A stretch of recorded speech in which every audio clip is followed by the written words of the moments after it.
এদিকে নবান্ন থেকে যে খবর পাওয়া যাচ্ছে, জরুরি বৈঠকে, নবান্নে জরুরি বৈঠকে মুখ্যমন্ত্রী। আজই সিএ কার্যকর হতে পারে এরকম একটা জায়গা থেকে নবান্নে মুখ্য সচিব, স্বরাষ্ট্র সচিবের সঙ্গে মমতা বন্দ্যোপাধ্যায়ের বৈঠক।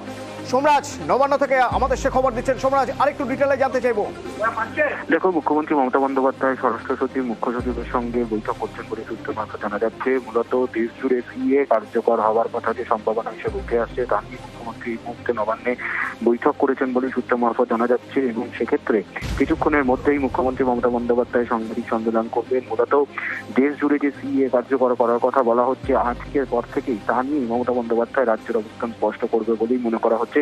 কিছুক্ষণের মধ্যেই মুখ্যমন্ত্রী মমতা বন্দ্যোপাধ্যায় সাংবাদিক সম্মেলন করবেন এবং মনে করা হচ্ছে মুখ্য সচিব, স্বরাষ্ট্র সচিবের সঙ্গে যে বৈঠক, সেই বৈঠকে সম্ভবত এই বিষয় নিয়ে আলোচনা হয়েছে বলেও মনে করা হচ্ছে। আর কিছুক্ষণের মধ্যেই মুখ্যমন্ত্রী মমতা বন্দ্যোপাধ্যায় নবান্নে সাংবাদিক সম্মেলন করবেন এবং সেই সাংবাদিক সম্মেলনে মনে করা হচ্ছে গোটা বিষয়টি স্পষ্ট করবেন মুখ্যমন্ত্রী। কিছুক্ষণের মধ্যে সাংবাদিকদের মুখোমুখি হবেন। তার আগে এখনকার খবর নবান্ন থেকে, যে খবরে জানা যাচ্ছে যে সিএ জন্য বা সিএ নিয়েই মুখ্য সচিব, স্বরাষ্ট্র সচিবের সঙ্গে বৈঠক করছেন মুখ্যমন্ত্রী মমতা বন্দ্যোপাধ্যায়। জরুরি বৈঠক চলছে নবান্নে, কিছুক্ষণের মধ্যেই সাংবাদিকদের মুখোমুখি হবেন। ওদিকে বড় ঘোষণা করবেন আজ প্রধানমন্ত্রী।